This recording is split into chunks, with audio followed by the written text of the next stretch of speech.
Afternoon, everyone, and thank you for coming. I'm Jan Bendel. I'm from Charles University in Prague, and I'm honored to introduce you the speaker of today's lecture series, Malin Alsved. Malin is currently a postdoc at the Division of Ergonomics and Aerosol Technology at Lund University in Sweden, and she's an expert on airborne infectious viruses.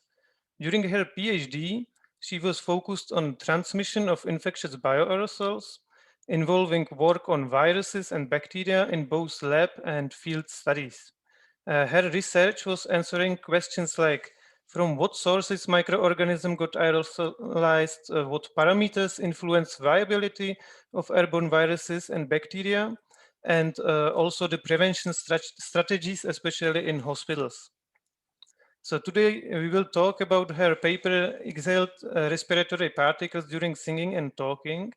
And this paper was published in the beginning of COVID-19 pandemic as a reaction on the debate on the super spreader events. In the beginning of the pandemic, there was only one previous scientific publication on respiratory emissions from singing. So her work has a great importance. So the talk will be around 45 minutes long, and then the discussion will follow. So you can write your questions in the chat, or you can directly ask in the end of her lecture. So and now I'm welcoming here Malin, and the stage is yours, and I cannot wait to hear your presentation. Thank you very much for that nice introduction, both John, and thank you for inviting me here to give this little presentation. I hope you hear me well and see my slides. Is that correct? I hope so. So yes, I will talk about this paper with the title Exhaled Respiratory Particles During Singing and Talking, something we did last year. I think we started about a year ago, and then in early May, and then published quite soon in August in Aerosol Science and Technology as a research letter, I think it's called. So it's a shorter version of the paper. Here you see in the background a collage of photographs. So it's not a real picture, but it's me and myself emitting a lot of droplets from a respiratory tract, and potentially also inhaling them in the other end. I'd like to say a bit about my co-authors to pinpoint that this is not only me, but a group work, and that we're from quite different fields. So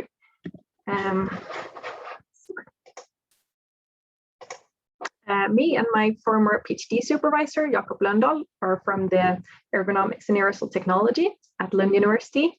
And we collaborated with Alexios, Matthias, and Per-Erik, who are from combustion physics.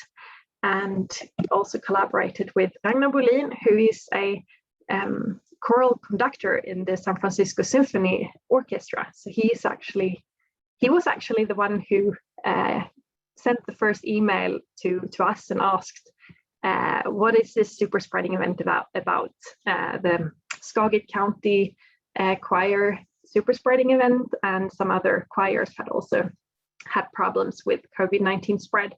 So he was the one who initiated, came with the ideas to do some research on this, because he wanted to get back to work. I think we made it worse for him, but we'll come to that. Then we collaborate with Carl-Johan Frenkel, who is an infection control medical doctor, and Patrik Medstrand, who is a professor in virology. So these have all contributed a lot to this study. And to give a little background in this field, how it looked, this is the article. It's an aerosol research letter, as I said, got quite some attention, and that it was cited by CDC quite early in how the transmission actually occurs. So we're happy to having contribute with some to society with this and to stopping the pandemic,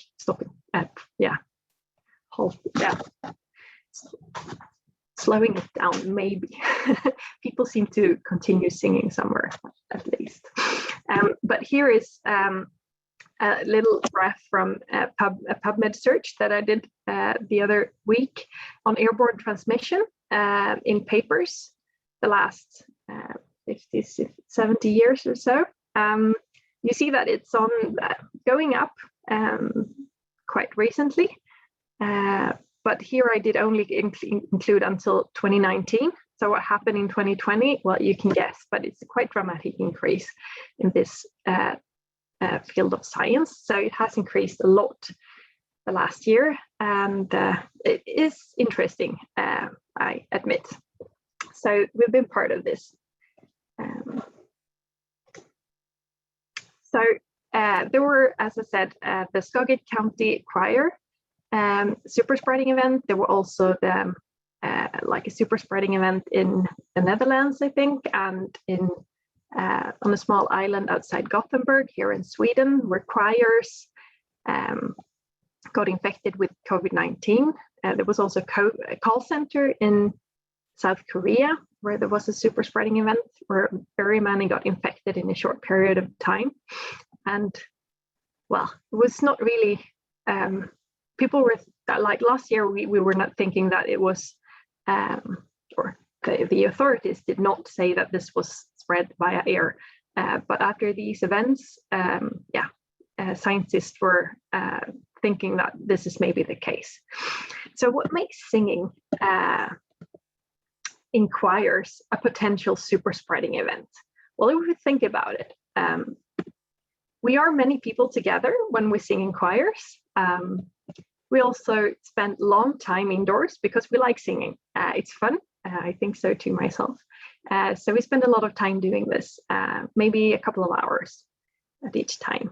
We're maybe not in the best well-ventilated rooms either. Another thing is that when we're singing in choirs, everybody is singing at the same time. When we're talking to each other, at least 50% is listening. Sometimes more, like now I'm talking and you're all listening. But if we were singing together, we would all be singing. So we would like produce a sound. And this sound, like producing continuous voicing sound, is also different from when we talk, when there's a lot of no sound in between. And when we sing, we're also often louder than when we talk. So these are things that are different from talking. And when we started, there were only a handful of publications on aerosol generation from talking, but a bit more from talking, but only one on singing. So that's how we targeted it. So, but was known about respiratory particle emissions from before? So here's a publication from 2016, which had a very nice figure that I have adapted. Here is some like general how droplets are generated in the respiratory tract. So there's something here coming from the oral cavity in A and the upper. And you can see that, well, it says millimeter droplets. I think they're also smaller, down to micrometer droplets sometimes, but mainly a bit bigger droplets up here. That's generated from the oral cavity. Then we have in B here, it's from the upper respiratory tract and the larynx. Call it in this publication shear force induced surface wave instability, but it's like we have airflows through our respiratory tubing, and the airway lining fluid is then shared off in droplets and could potentially carry pathogens with it. And then it's the last in C here, where we have in the deep lung, where small airways, they can the airway walls, they come together when we exhale deep, and then when we inhale again, there will be like liquid films in between the walls that are formed, And when we inhale just a little bit more, they burst and disintegrate into a bunch of smaller droplets that we then exhale. So these are 3 different modes that were known of before and that we were aware of. So this is something we started off from. There were also some size distributions that were known before. But we targeted the question here in our study, if singing generates more aerosol particles and droplets than talking does. So that was the aim of our study to target. And we did it with 3 different methodologies. I'll start with the 2 of them. That is when we measured aerosols and droplets in a chamber with an aerosol chamber with clean air. Here you see to the left, one of the test subjects standing with the face in the opening of a funnel, and then there's some tubing in the other end where we suck out the air, and we analyzed with an aerodynamical particle sizer, and we had an extra airflow of 15 liters per minute. And since we wanted to avoid contamination from other aerosol sources, we were wearing these surgical clothing, which is like tight non-woven clothing that is to prevent like emissions from the skin and from other, and we had some clean air in there. So we're trying to avoid background aerosols in there. Then we had another setup also inside the chamber where we looked at the non-evaporated droplets, just like when they're emitted from the mouth in front of, with a high-speed camera, sampling at 125 frames per second. We did also collect some at 1,000 frames per second, but we didn't include it in this study or in the publication. So here we had strong halogen lamps up in the upper left corner, as you can see, that were illuminating in the plane just in front of where the test person was sitting, and then the high-speed camera is located outside the image from the right.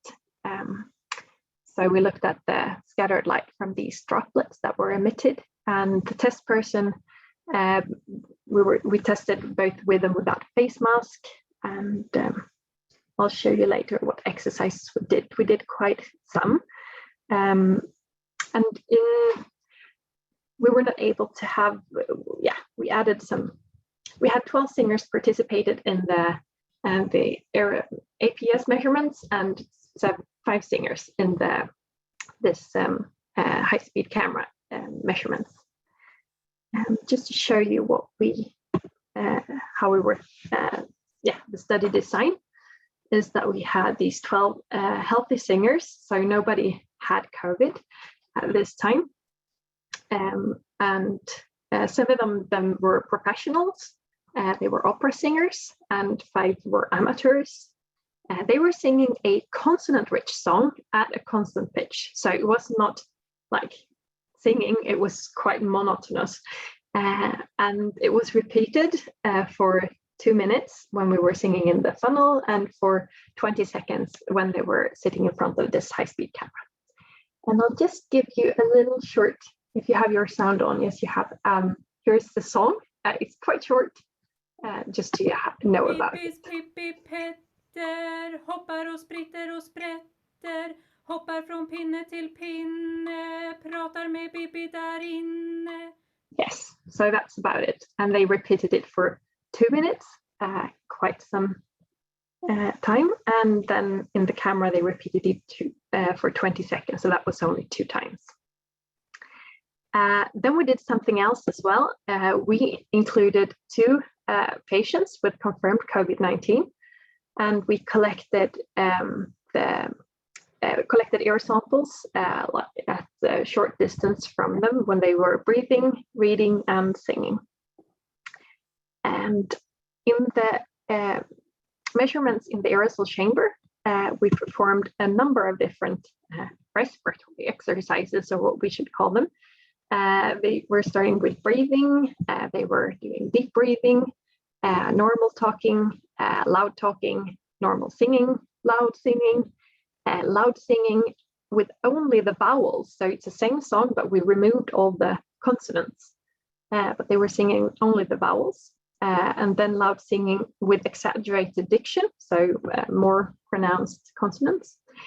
And then they were singing loud at an even higher pitch, which became even louder for most of the singers. And then they were singing loud with a face mask. So they were singing quite a lot. And I'd like to start sharing the results from the droplet emissions that we measured with a high-speed camera, because they're very visual and we easily see that, well, people emit droplets when they sing loud, as they do here. So here are two professional singers singing this short song 2 times. You can see both that there is a lot of droplets in at least one of these persons that they emit. The person to the left emits a lot of droplets, the one to the right a bit less. You can see, so yeah, we can see that there's individual variability as a first conclusion.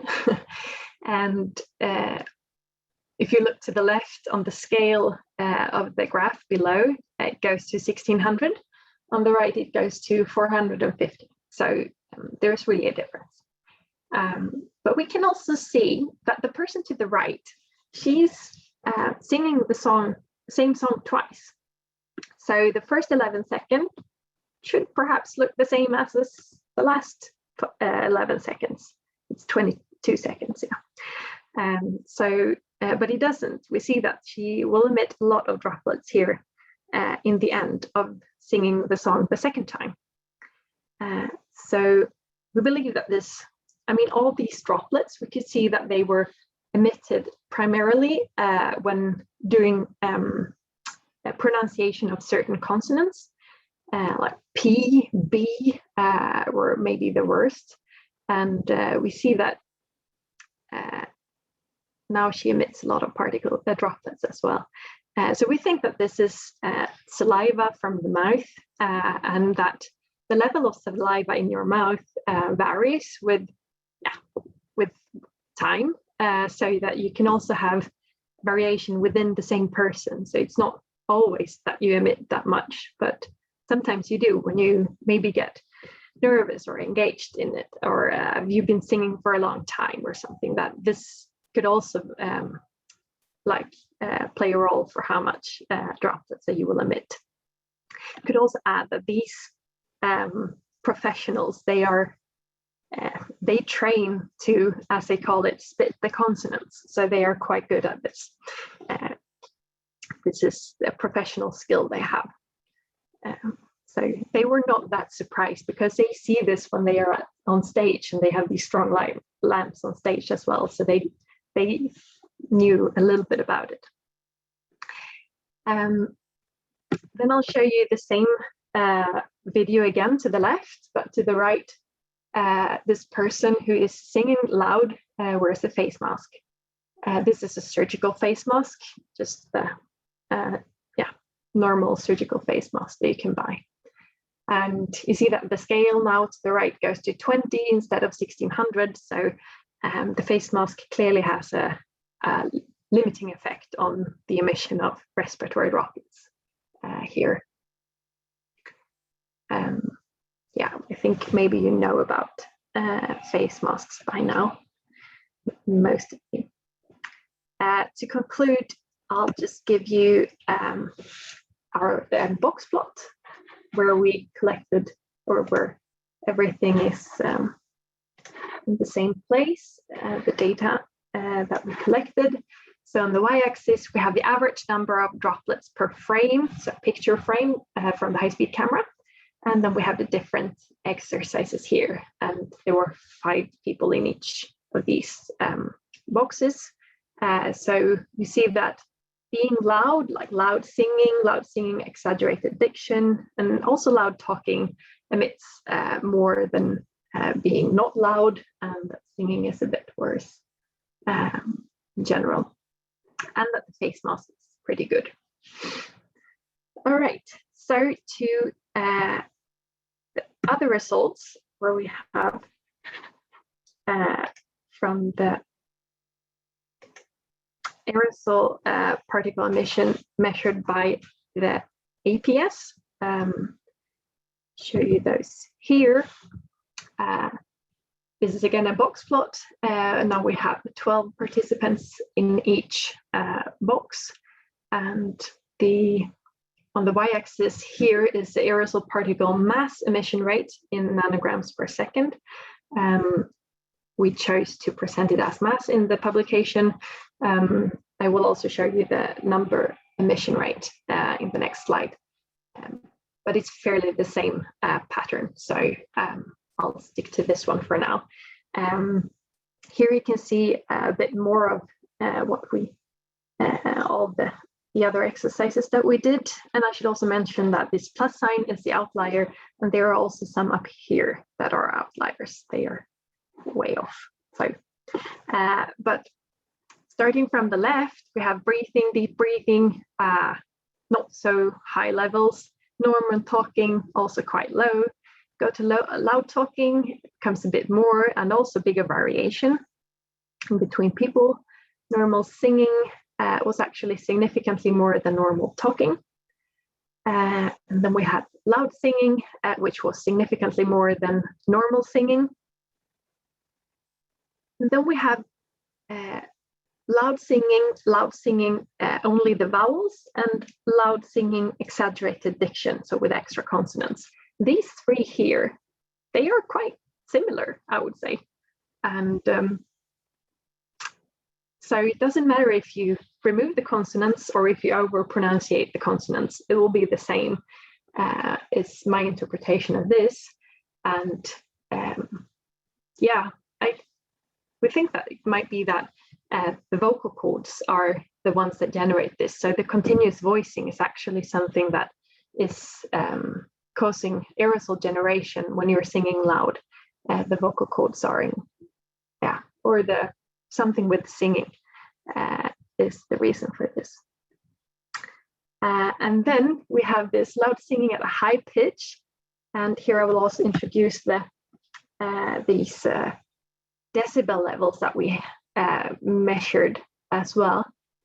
So you can see that the decibel level increases from normal talking and loud talking to loud singing, and it is the highest at loud singing at a high pitch. It's also big variation because opera singers, they are crazy good at singing loud at high pitches, and amateurs are not as good. So the variation was quite big, but we can also see that there's a median value is much higher than the other ones. So here a lot of aerosol was generated from singing even louder at this high pitch. And then we have loud singing with face mask. And this should, of course, be compared to loud singing. So we can see that it's a good effect. And I think it was about between 70 and 80% for all participants for these particles. And I will show you, as I said, the aerosol particle number emission rates.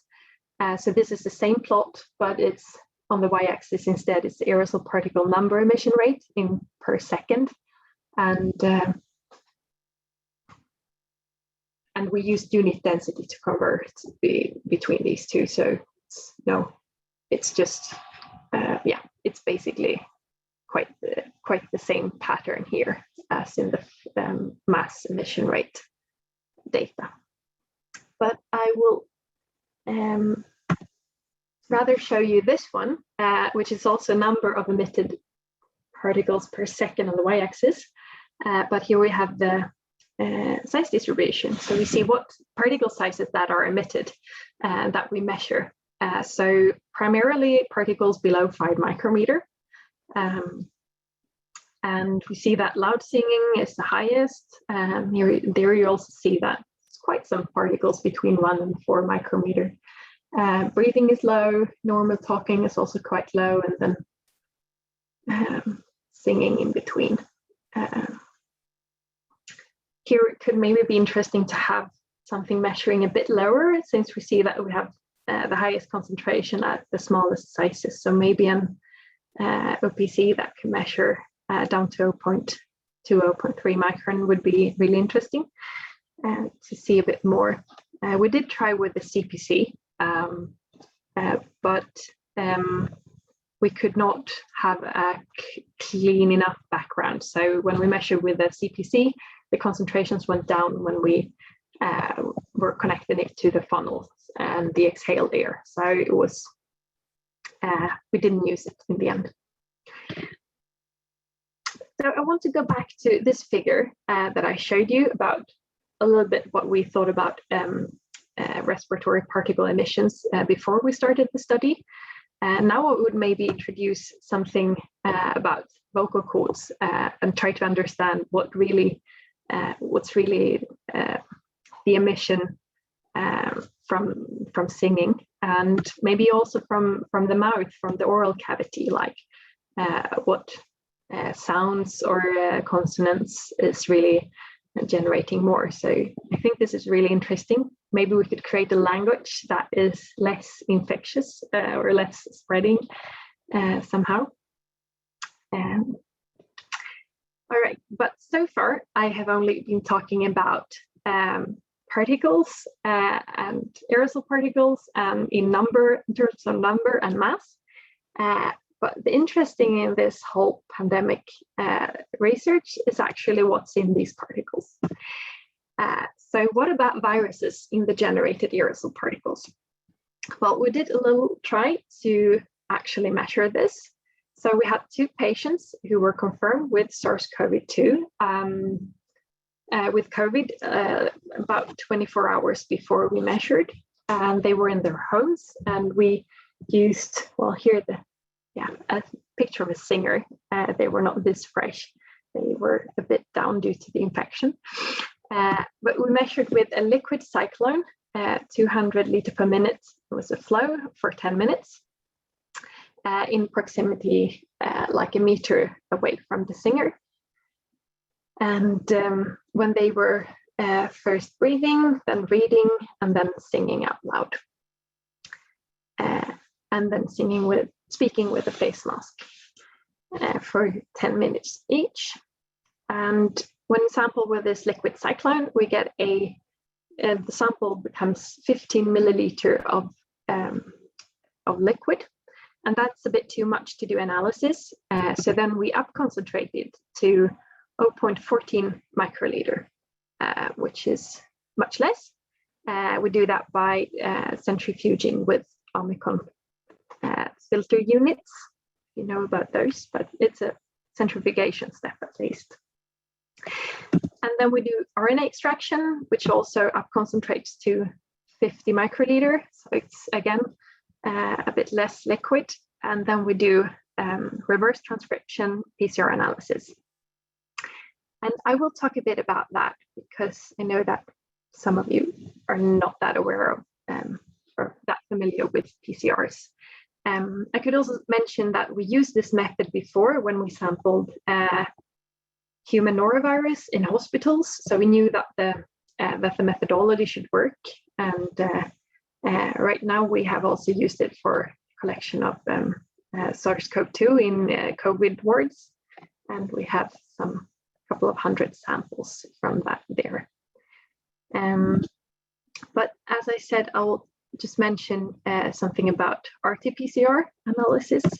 It stands for reverse transcription quantitative polymerase chain reaction. And the reverse transcription, the first part, is when you convert RNA to DNA, because you have to do this. And the virus itself, the coronavirus, has RNA as its genome. And then you have to convert it to DNA in order to perform the PCR, the polymerase chain reaction, which is when you amplify the targeted DNA. And this is not just simple plug and play. It's quite advanced wet chemistry and molecular biology. And just to show you a figure of the virus, you might recognize it with the spikes, the nucleocapsid, the membrane, the envelope, and the single strand RNA genome in there. So you can, when you do the amplification, you can target different parts of the RNA or the DNA that you're looking for. We started targeting this RDRP, this part, but you can also target the spike or the envelope, the membrane, or the nucleocapsid or other parts if you want, or the whole thing if you're into the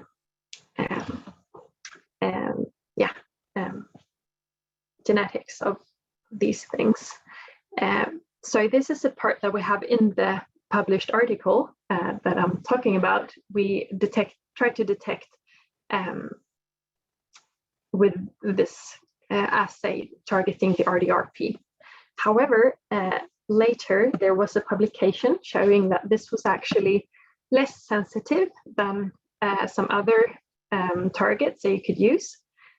So we realized that, we should analyze these samples again with a new assay targeting other parts of the genes. So we did that. And then, so we use now the N1 and N2, which should be somewhere here. And it works better. And we can now actually detect SARS-CoV-2 virus in this. But this is obviously not part of the published study because this is something we recently found out. So what we found from one of these two patients, we found positive samples. From breathing, 10 minutes, it was negative. Reading out loud for 10 minutes, there we had 2 out of 2. You always do duplicate analysis on this. So 2 out of 2 were positive, and then we could also quantify that we think that that it was a concentration of about 100 copies per cubic meter. And singing for 10 minutes, there were only one of the 2 duplicate samples were positive, so we could not quantify. And then speaking with a face mask, also 1 out of 2 were positive, so we could not quantify there either. But we could see that there were viruses in the air close to this person with COVID. So we were happy about this. And we have continued a bit on this project that singing could generate airborne particles that contain viruses, since we now knew that we could detect something. So here is a photograph from the recent study that's ongoing now, actually. So this is me fully equipped with protection gear, and there's a patient with COVID-19 in this truck. So we drove home to their home address, and then we collected the aerosols that they exhaled and that they were emitting from singing. So now we have a lot of samples in the freezer that we're trying to analyze. Hopefully I can share those results soon when I have them as well. So to conclude, singing emits more aerosols and droplets than talking, and more so when you sing or talk loud than normal singing. Face masks limit aerosol and droplet emissions. I hope you have understood that. We have a lot of samples from exhaled air of COVID-19 patients. And I'd like to thank our funders, the Barbara Osher Prosvetia Foundation, Alpha Insurances, and Formas Research Council for allowing us to do this research. And then I'd like to thank you for listening, and I'd welcome a lot of questions because I might not have been 45 minutes long. So you're happy to ask a lot of questions. Thanks. Thank you very much for a great talk. So the discussion is now open. We can already see some questions in the chat. And last week we had a journal club and we were discussing with students and we were interested in some differences among gender and in age. Do you have some more results regarding this, or what is your expectations? You mentioned this individual variability and also within the same person. So do you think we would see some differences between men, women, and the age? It's a difficult one. I'm not sure. I think in this case, when people sing, maybe, I mean, when you include professional singers, it's also like they have, some of them are really skilled in singing, and the singing, like how you sing and how good you are at singing may play a role, and how you articulate, like these things differ, and people are schooled in different ways, may be different. Maybe there is something on one article on languages, like they were pronouncing or talking different languages, and I don't think they saw much of a difference, but they saw differences between different like sounds, and maybe some languages use different sounds. So I think maybe that is, I don't know about this with age and gender that much, but we couldn't see any between male and female, and we had 50-50. We also had all levels of like pitch range, or what you call it, so bass, tenor, baritone, alto, second, soprano, and soprano.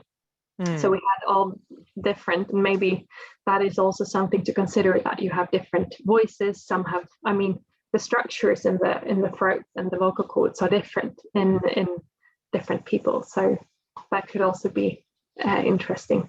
In the chat, I see several questions regarding the face mask. So first question is, which face mask did you use in your study? And then which mask would you recommend? And what kind of fit did the face covering have? The fit was not so good, and you could see that one person, like one of the persons, also had quite a lot of beard.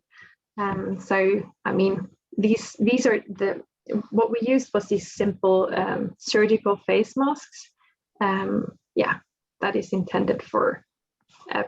I mean, they're designed to not protect the wearer, but to protect others from the wearer. So that's what they're better at than protecting the wearer, actually.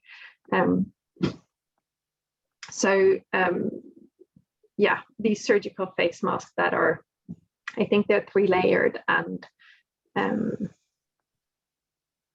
yeah. This was not the cloth face mask.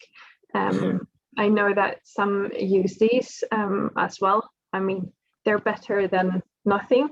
Definitely. The surgical face masks are quite a good filter, actually, if you look at the filter efficiency. So they're really good.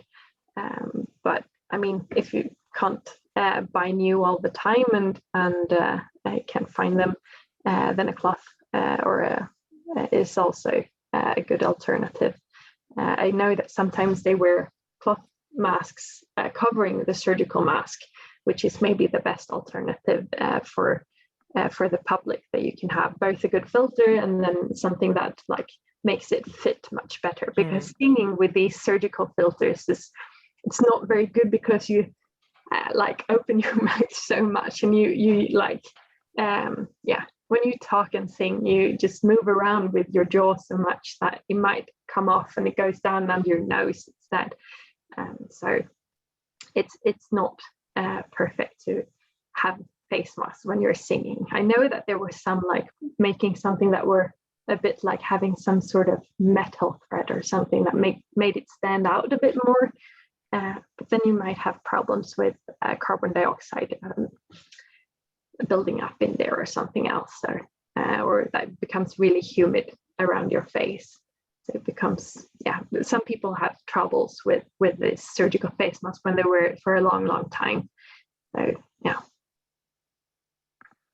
And there is also a question, at what stage were the infected people from your research? Because probably it could matter if it's presymptomatic or symptomatic.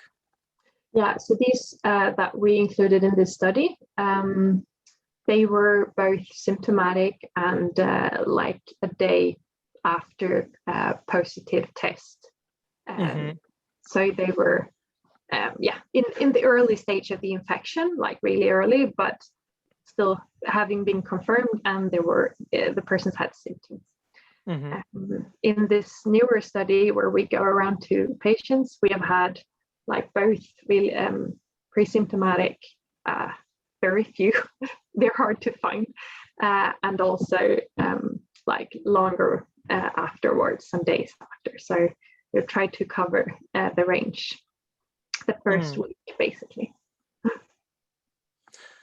There is also a question, recent work from University of Colorado tends to show that super spreading events are linked to the phase of the disease. All infected people pass through a 1 to 2 days peak viral load and super emission.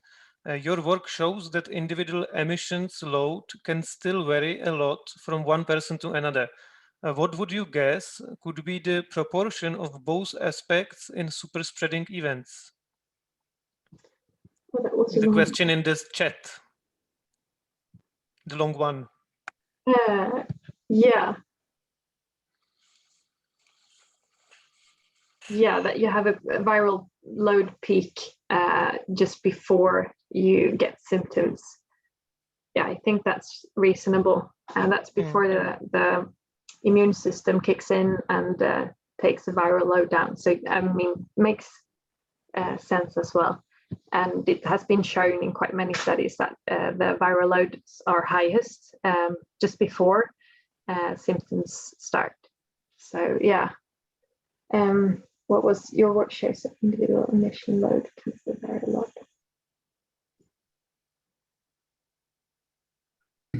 Yeah, how this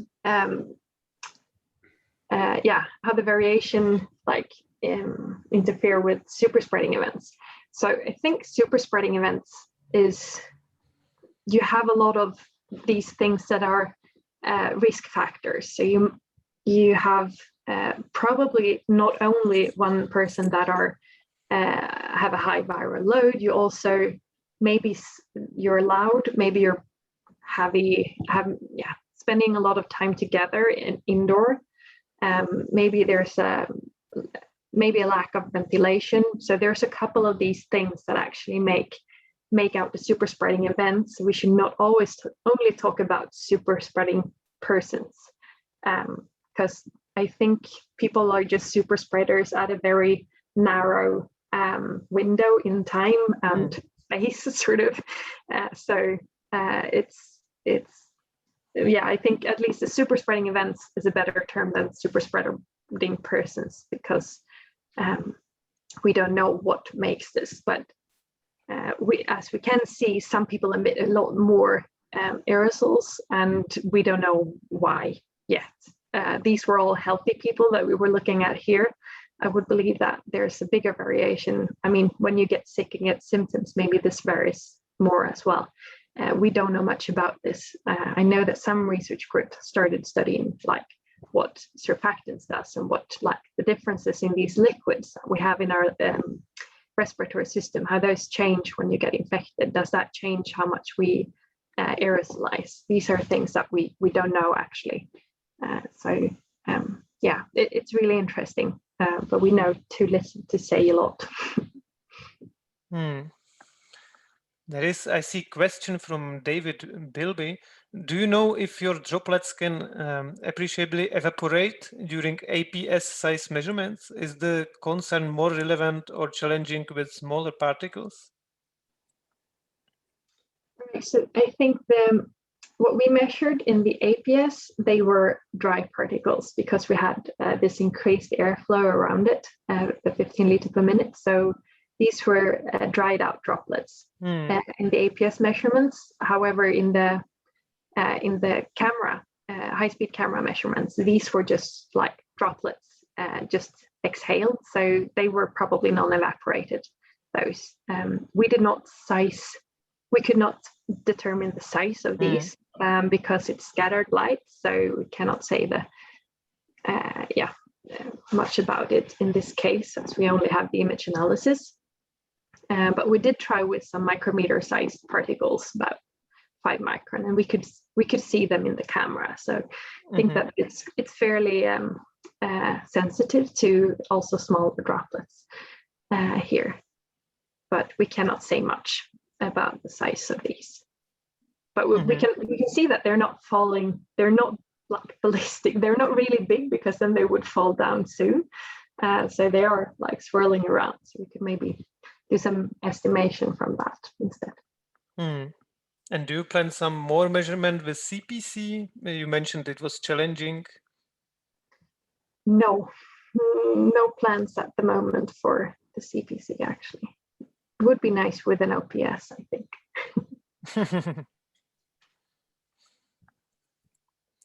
So another question, did you investigate the dilution of the droplets versus the distance, droplet velocity, and number concentration of the droplets, and so on? The dilution of the droplets versus the some parameters.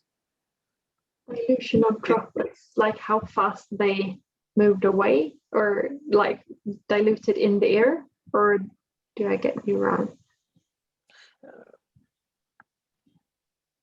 So we were thinking, like, you can do some estimation calculation on like how much if you use these the viral load that people have, maybe 10 to the power of 9 virus per milliliter, and then recalculate this to the amount of aerosol emitted. It becomes quite little, actually, when you look at small, like sub 5 micrometer aerosols. So that's not very much. I think maybe I think you would be able to detect more in the air than you can calculate from that, but I'm not sure. But maybe I got the question totally wrong now.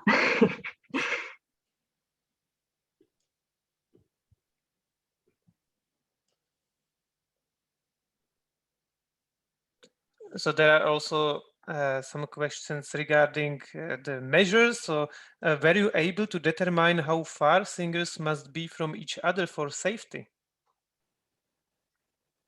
No.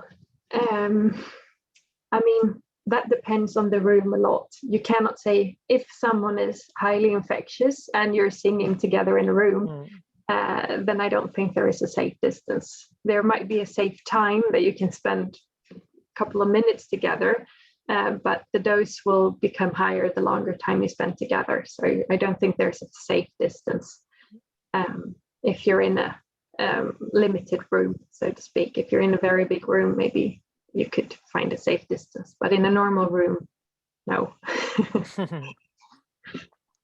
So the ventilation is also important, right? Or which measures would you recommend for the safety? To keep a distance, wear a face mask if you're unsure, or in general, if you're getting close to each other or spending a long time, wear a face mask. If you can, open a window if it helps the ventilation. And if you're spending a long time together, take breaks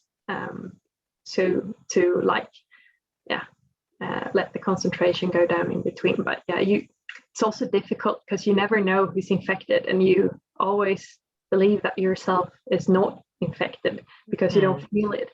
So, I mean, the tricky part is that is a lot of pre-symptomatic spreading.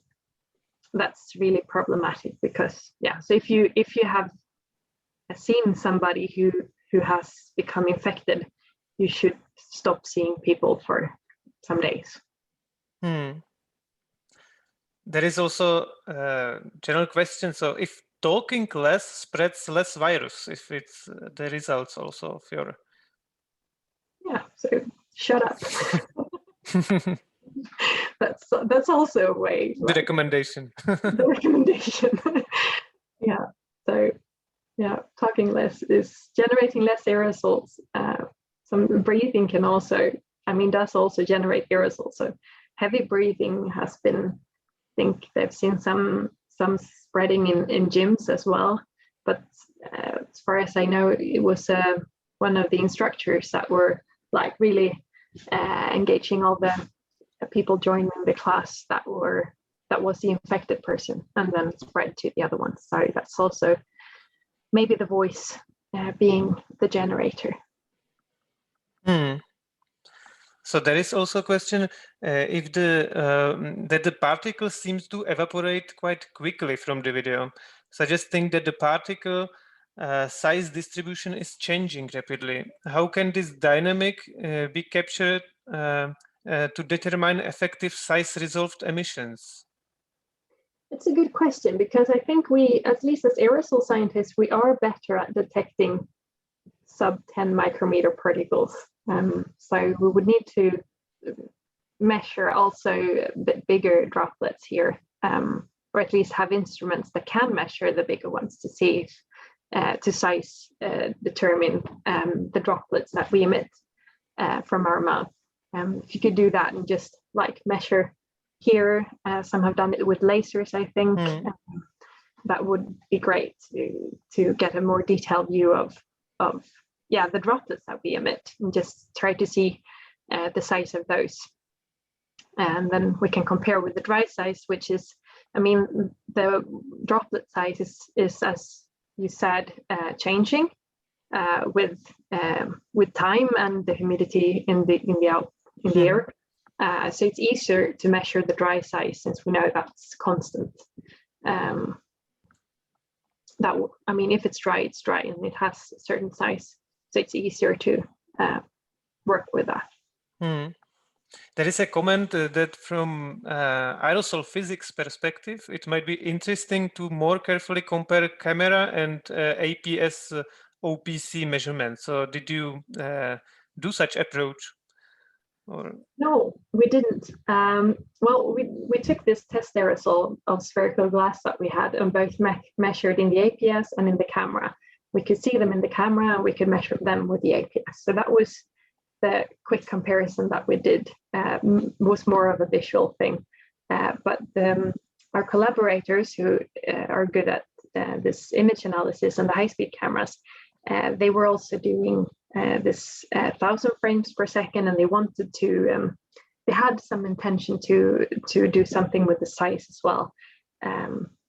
But we haven't, I don't think they had time in the end to perform it. I haven't heard about that at least. So, but yeah, I agree, like comparing different measurements there, like APS, UPC, and maybe some laser sheet imaging, I think is also something that people do, and this high-speed camera with image analysis.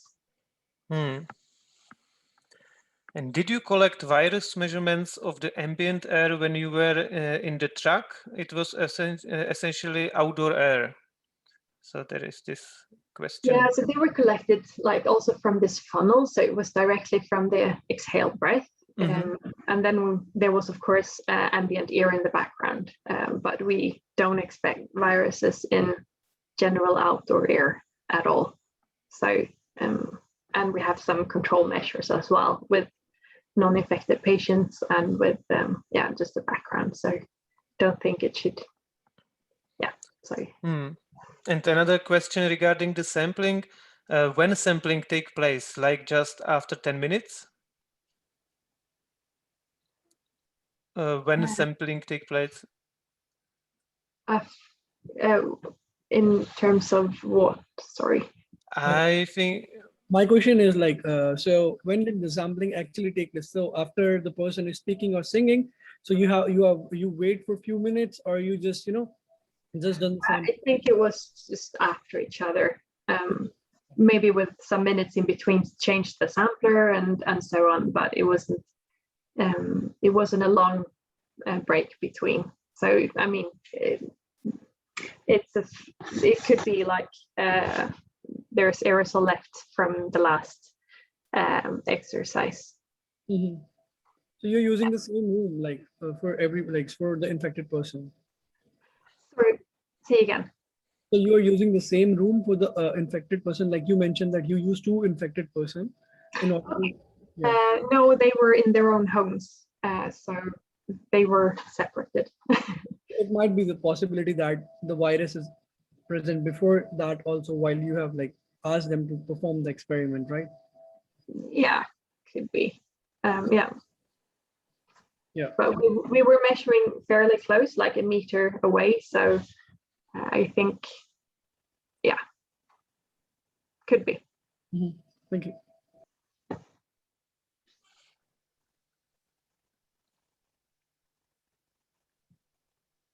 So there was also a question regarding the mask effectiveness, how to identify a method for quantitating the effectiveness of mask as source aerosol. So do you have some recommendation or suggestion for this? Which method would you use for mask testing? I think there are quite good guidelines on mask testing, like they use bacterial aerosol, and they use different kinds of aerosols that they aerosolize and then collect or have a particle counter that they count before and after the filter. They do not often test the fit of them, which is, I mean, it's also important that they fit quite well. I think they also test the pressure drop over them, so that, I mean, if it's a too tight filter, all the air will go to the sides, and it's just it's just a shield instead of being a filter. So the pressure drop should be as low as possible with good filtration of with good filtration capacity. So and that is a difficult thing for a simple filter to be both good at collecting particles and have a low pressure drop. So I think that's the most challenging thing about making a good face mask or a respiratory protection. But those tests that are available are quite good. I think that these respiratory masks that you really use to protect yourself, they have a bit more rigorous testing, and you should also, like, for example, you should neutralize the aerosol before you filter it, which might have an effect on how much, like the filter efficiency that shouldn't be charged from the aerosolization. Yeah, thank you very much for your answer. And unfortunately, the time is running so fast, and we have to finish. So thanks a lot for a beautiful talk and for fruitful discussion. And I wish you a lot of luck with further research, and we will keep our eyes on your next papers. Thank you very much. Thank you very much. Thank you, and thanks for the question, everybody. It's very interesting.